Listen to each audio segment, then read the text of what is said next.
안녕하세요. 얼마 전 남편이고 시부모님이고 진절머리가 나서 이혼하게 된 30대 여성입니다.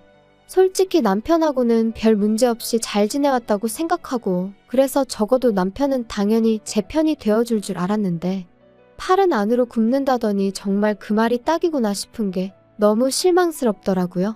그리고 막말로 남편 하나 보고 한 결혼이었는데 남편이 이렇게 나오면 더 이상 같이 사는 게 무슨 의미가 있나 싶대요. 그래서 남편한테 그렇게 네 식구만 중요하면 네 식구랑 살으라고 나 괴롭히지 말라 하고 이혼하자 했죠.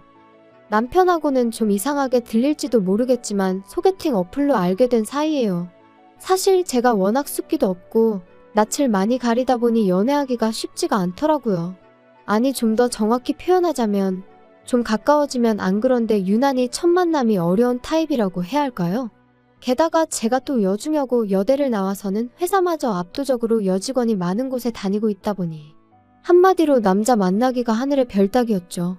그래서 하루는 아는 언니랑 퇴근길에 맥주 한잔 하면서 반쯤 농담으로 신세 한탄하듯 이런 이야기를 했더니 언니가 자기는 남자친구를 소개팅 어플로 만났다더라고요. 깜짝 놀랐죠. 그래서 언니는 운이 좋았던 거라고 그러다 괜히 이상한 사람한테 잘못 걸리면 어쩌려고 그랬냐니까. 그게 아무나 가입할 수 있는 건 아니고 학력, 직장 그리고 자기소개서 같은 별의별 자료를 다 내야 된다는 거예요. 그러면서 오히려 지인들 통해서 하는 소개팅보다 부담도 없고 좋다며 저더러 한번 가입해보라고 혹시 누가 아냐 그러는데 앞에서는 어우 됐어야 했지만 솔직히 좀 솔깃하긴 하대요. 그래서 그 만남이 있고 며칠 지나서 반신반의하는 마음으로 핸드폰에 어플을 설치했네요. 가입하고 한 일주일쯤 됐을 때 남편한테 쪽지가 왔어요. 사진이 너무 자기 스타일이라는 고리타분한 인사말과 함께요. 그리고 솔직히 어플 설치하고 나서 그런 비슷한 쪽지를 여러 차례 받았던 터라 그때도 그냥 넘기려고 했는데 남편 사진을 보니까 웃는 게 사람이 뭔가 인상이 서글서글해 보이는 게 눈길이 가더라고요.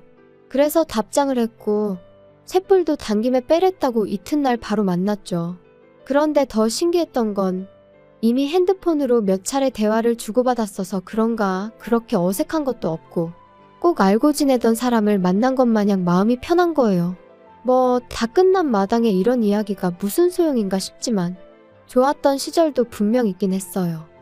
아무튼 이후로 저희는 인연을 사귀었고 사귀는 동안 적어도 저희 두 사람 사이에는 큰 문제가 없었습니다. 하지만 그럼에도 불구하고 때때로 서로 마음이 상하는 경우가 있었는데 그건 남편의 하나뿐인 여동생 바로 신우 때문이었죠. 일단 저희 신우에 대해서 이야기를 하자면 저희 남편하고는 10살 차이, 저하고는 8살 차이로 솔직히 제 사촌동생보다도 어리고 하지만 물론 단지 어리다는 그 사실 자체가 문제가 되는 건 아니에요. 제가 말하기 껄끄러워하는 진짜 이유는 시부모님이나 남편은 신우가 나이에 비해 생각이 깊고 행동도 조심스럽다 했지만 제가 보기엔 솔직히 여우가 따로 없었거든요. 제가 앞서 말씀드렸다시피 여중여고 여대의 여자가 많은 회사를 다닌다고 했잖아요. 그래서 자랑이 아니라 딱 보인단 말이죠. 하지만 제가 그렇다고 그런 신우를 미워했냐 하면 절대 아닙니다. 오히려 남편 동생이니까 선을 좀 넘어도 말을 좀 막 해도 못 본 척 못 들은 척 눈 감아주기가 일쑤였지요. 하지만 그런 일이 반복되니까 나중엔 할 소리 못할 소리 아예 분간을 못하더라고요. 심지어 한 번은 시부모님도 계신 자리에서 제 미간을 들먹이며 언니 어렸을 때 혹시 어디 아팠냐? 왜 지능이 좀 부족한 사람들이 미간이 넓지 않냐는 들어보도 못한 헛소리를 짓거린 적도 있어요. 그리고 그렇게 신우가 선을 넘으면 어머님 아버님이라도 한 소리 따끔하게 하셨어야 하잖아요. 그런데 오히려 두 분이 막 웃으시더니 우리 딸은 눈썰미도 좋다며 저한테 너 혹시 정말 그런 거 아니지? 저번에 사과도 못 깎던데 설마 그래서 그런 거 아니냐 하시는데 정말이지 결혼 전에 신우하고 확실히 선을 그어놓는 건데 하고 얼마나 후회했는지 몰라요. 그래서 신우더러 말이라고 함부로 하는 거 아니라고 내가 아가씨 학벌 가지고 놀리면 기분 좋겠냐 했거든요. 그랬더니 또 어머님 아버님이 저더러 너는 웃자고 한 소리에 왜 죽자고 달려드냐는데 정말 이놈의 집구석 답도 없다 싶더라니까요. 하지만 그런 이유로 제가 남편이랑 이혼을 결심한 건 아닙니다. 결혼한 지 반년쯤 되던 때 그러니까 여전히 남편이랑 저는 그래도 신혼 분위기를 내던 시기였는데요. 난데없이 신우가 다니던 회사를 때려치고는 서울에서 모델 일을 하고 싶다며 독립을 한다는 거예요. 참고로 저희 신우가 모델을 할 만큼 키가 크다거나 어디가 특출나냐 하면 그런 건 아니었는데 제가 그 분야는 잘 모르다 보니 이러쿵저러쿵 하기도 뭐하고 그래서 그냥 그러냐 하고 말았죠. 그런데 어이가 없는 게 그 독립이라는 게 저희 집에서 저희랑 같이 산다는 뜻이었어요. 어머님이 연락을 해오셔서는 신우가 서울에 살겠다고 하는데 여자 혼자 살게 할 순 없으니 저희더러 데리고 있으라셨거든요. 저는 고민하고 말고 할 것 없이 안 된다고 했어요. 신우는 둘째치고 그냥 신우라는 사람을 제가 감당해낼 자신이 없다면서요. 하지만 어머님은 막무가내셨습니다. 왜 살아보지도 않고 싫다고 하냐. 너는 결혼했으면 신우도 가족이다 생각해야지 네 동생이어도 이랬겠냐. 그리고 저는 그런 어머님께 꼭 살아봐야 이 사람이랑 나랑 만나 안 만나를 아는 거냐. 그리고 제 동생은 이런 부탁을 할 애가 아니다. 솔직히 어른한테 이래도 되나 싶을 정도로 한마디도 안 지고 받아쳤지요. 그리고 그러자 어머님이 정말 치사하게도 저희를 앉혀놓고는 죽어도 같이 못 살겠다 싶으면 결혼할 때 지원해주신 1억을 토해내라셨습니다. 참고로 저희 친정부모님도 똑같이 1억 지원해주셔서 그 돈에 저희가 모은 돈을 합해서 집을 구한 거였어요. 진짜 어이가 없더라니까요. 그런 이야기까지 듣고 집에 온 저는 까놓고 말해서 얼마나 분했는지 몰라요. 그래서 남편한테 나 당장 내일 은행 가서 1억 대출받을 거야. 그리고 그 1억 돌려드릴 거야. 진짜 치사해서. 막말로 어머님이 1억 주신 게 나 뭐 용돈 주신 거야? 나 쓰라고 주신 돈 아니잖아. 당신 아들 장가 보내려고 주신 돈이면서 이제 와서 그 돈을 빌미로. 어쩌면 이러실 수가 있어? 나도 치사해서 그 1억 안 받아. 대신 당신도 어디 가서 나랑 반반 결혼했네 하고는 헛소리 하지 마. 그리고 어머님도 이제 나한테 며느리돌이 같은 거 바라시지 말라고 해. 야, 너는 진짜 그렇게까지 해야겠냐? 너는 어떻게 한 번을 져주는 게 없어? 내가 이런 인간을 믿고 결혼을 했나 싶은 게 얼마나 우라가 치밀던지요. 그래서 이게 무슨 가위바위보도 아니고 져주고 말고 할 문제냐 다시 받아쳤어요. 그리고는 바로 이튿날 은행에 가면서 친정부모님께 전화를 드렸고 이러한 일이 있었다. 죄다 말씀드렸습니다. 처음엔 친정부모님까지 걱정하시게 할 필요는 없지 싶어서 제 선에서 마무리 지으려고 했는데 솔직히 문득 시댁은 온 가족이 아주 똘똘 뭉쳐 저한테 난리인데 저라고 부모님이 안 계신 것도 아니고 왜 일대 사로 싸워야 되나 모르겠더라고요. 그래서 그냥 다 말씀드렸어요. 그리고 역시나 저희 부모님도 크게 화를 내시대요. 결혼할 때 1억을 준 건 양가의 약속이기도 했던 건데 그걸 왜 자기들 입맛대로 하려고 드냐면서 자리를 만들어라 부모들끼리 얘기를 좀 해야겠다 하시면서요. 그래서 결혼식 이후로 처음 온 가족이 다시 모였습니다. 그리고 무슨 생각, 무슨 작전인지는 몰라도 시부모님께서는 저희 부모님을 마주하자마자 하소연을 하시더라고요. 딸을 키워보셨으니 저희 심정을 아시겠지요? 어떻게 요즘 같은 세상에 딸을 혼자 지내라 하겠습니까? 그래도 다행히 서울에 지 오빠 부부가 있으니 거기서 좀 챙겨주면 좋겠어서 며느리한테 얘기를 한 건데 그리고 말이 나왔으니 말이지만 말입니다. 막말로 저희가 그냥 저희 딸 다짜고짜 보낼 수도 있었어요. 하지만 그래도 배려하는 마음으로 며느리한테 먼저 이야기를 한 건데 그렇게 나올 줄은 정말 몰랐다니까요. 저희도 너무 속상하고 지금 서운하고 그렇습니다. 사돈, 그게 말이라고 하시는 겁니까 지금? 이제 와서 말이지만 저희 부부, 저희 딸이 시집가서 한참 어린 신우한테 막말 듣고 그러는 거 알고 나서도 그래도 네 동생이다 생각하고 잘하라고 했습니다. 시부모님도 마음속으론 네가 고생하는 거 알고 계실 거라고, 그러니까 네가 참으라고 했다고요. 그런데 그 신우 뒷바라지까지 하라니 그게 말이 됩니까? 저희는 저희 딸한테 그런 고생까지 하라고는 못하겠습니다. 그리고 그 1억이 줬다 뺐었다 하려고 주신 돈이었습니까? 그럴 거면 1억도 가져가시고 이참에 최서방도 데리고 가세요. 저희 부부는 딸이 시집살이 당하고 고생하고 사는 거 볼 바엔 그냥 이혼하라고 할 사람들입니다. 요즘 무슨 이혼이 흠도 아니고. 어머님 표정을 보아하니 저희 친정어머니가 그렇게 나올 거라곤 상상도 못하신 눈치였어요. 그리고 그 자리에 같이 나와 있던 신우와 남편도 저희 부모님의 완강한 태도에 귀가 눌렸는지 제 눈치만 살살 살피고는 아무 말도 안 하더라고요. 그래서 결국 1억 돌려드리는 일 없이 신우와 같이 사는 일은 없던 얘기가 되었습니다. 이후로 또 남편하고 저는 그럭저럭 잘 지냈어요. 정확히 말하자면 별로 큰 소리 나는 일 없이 서로 힘들게 하는 일은 없었다는 거죠. 그리고 합가는 무산되었지만 그래도 신우의 독립이 어째서인지 신경이 좀 쓰이더라고요. 그래서 누가 시킨 건 아니었지만 치안이 좋다는 여성 전용 자취방부터 시작해서 신우가 안전하게 지낼 만한 곳들을 알아보고 어머님께 싹 다 정리해서 알려드렸어요. 그랬더니 어머님이 고맙다. 이 정도로 네가 걱정해줄 줄은 몰랐다 하시며 얼마나 좋아하시던지요. 그리고 실제로 제가 말씀드린 곳 중 한 곳으로 신우 자취방을 구해주시더라고요. 그래서 이제 다 그럭저럭 상황이 잘 정리가 되었다 싶었는데 어찌저찌 신우가 서울살이를 시작한 지 1년쯤 되던 어느 날이었어요. 사실 신우를 데리고 살지는 않았지만 그래도 제 딴에는 또 마음이 쓰여서 한 달에 한두 번 정도는 밖에서 만나기도 하고 혹은 집으로 부르기도 해서 밥도 먹이고 얘기도 들어주고 그랬거든요. 그리고 제가 지금 이런 이야기를 하는 이유가 제가 얼마나 대단히 잘해줬다고 생색내자는 게 아니라 그럼에도 불구하고 신우에게 애인이 있다는 사실은 몰랐다는 거예요. 도통 티도 안 내고 말도 안 하니 제가 어떻게 알 도리가 없었다고요.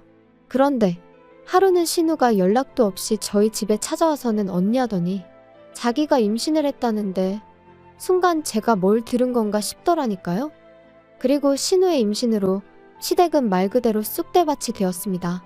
행여나 무슨 일이라도 생길까 주변 시세보다 더 비싼 돈 주고 자취를 시켜줬더니만 관리인이 하는 말이 저희 신우가 안 들어오는 날이 더 많았다질 않나. 알고 보니 신우가 애인이란 사람과 거의 동거하듯 생활했던 모양이더라고요. 그런데 그 화살이 왜 저한테 날라온 건지는 지금도 정말 이해가 안 되네요. 시부모님께선 처음엔 신우한테 도대체 뭐라고 다녔냐며 좀 나무라는가 싶더니 이내 이게 다 제 반대로 저희 집에서 살지 못해서 생긴 일이 아니냐며 제 탓을 하셨어요. 아니, 제 탓만 하셨으면 그나마 저도 어떻게든 유감이다 생각하고 말이라도 죄송하다 했을지도 모르겠습니다만 저희 친정 부모님까지 들먹이며 목에 핏대를 세우실 땐 당신들 자식이 발랑 까져 친 사고를 전하 저희 친정 부모님더러 어쩌라는 건가 싶은 게 진짜 시쳇말로 계급장 떼고 한판 붙었으면 싶더라니까요. 너랑 네 부모 때문에 내 딸 신세 다 조졌다. 너 이 일을 어떻게 책임질 거냐? 너는 윗사람이 돼서는 어린 신우 하나를 못 챙겨서 이 사단이 나게 만드냐? 다 필요 없고 내 딸 인생 책임져라. 네 부모한테도 내가 책임을 물을 거야. 억지 좀 적당히 쓰세요. 그렇게 치면 어머님이야말로 하나뿐인 딸도 제대로 못 챙기시고 뭘 하신 거예요? 그리고 아가씨도 모델 된다고 서울에 왔으면 어떻게든 모델 될 노력을 해야지. 남자애 환장한 것도 아니고 임신이 뭐예요? 어우, 내가 다 창피해 진짜. 하지만 어머님의 억지는 여기서 끝이 아니었습니다. 어머님께서는 이렇게 된 이상 신우랑 그 애인이란 작자랑 결혼을 시켜야 하지 않겠냐 하시더니 그 결혼 비용을 저랑 저희 친정 부모님더러 부담을 하셨거든요. 양심이 있으면 그 정도는 저희가 해야 하지 않겠냐면서 말이죠. 그리고 그 비용이란 건 자그마치 2억이었습니다. 내가 긴 말은 안 하겠다. 니네 부모한테 얘기해서 2억 받아와. 앞길이 구만리 같은 내 딸 인생 조져놓은 값이라 하면 2억이 아니라 20억을 받아내도 분이 안 풀릴 것 같지만 그래도 네가 내 며느리니까 내가 엄청나게 참고 참은 줄이나 알아. 내가 마음 같아서 니네 부모도 다 고소해버리고 싶은데 내가 정말 참았다. 그러니까 열을 줄 테니 2억 만들어와.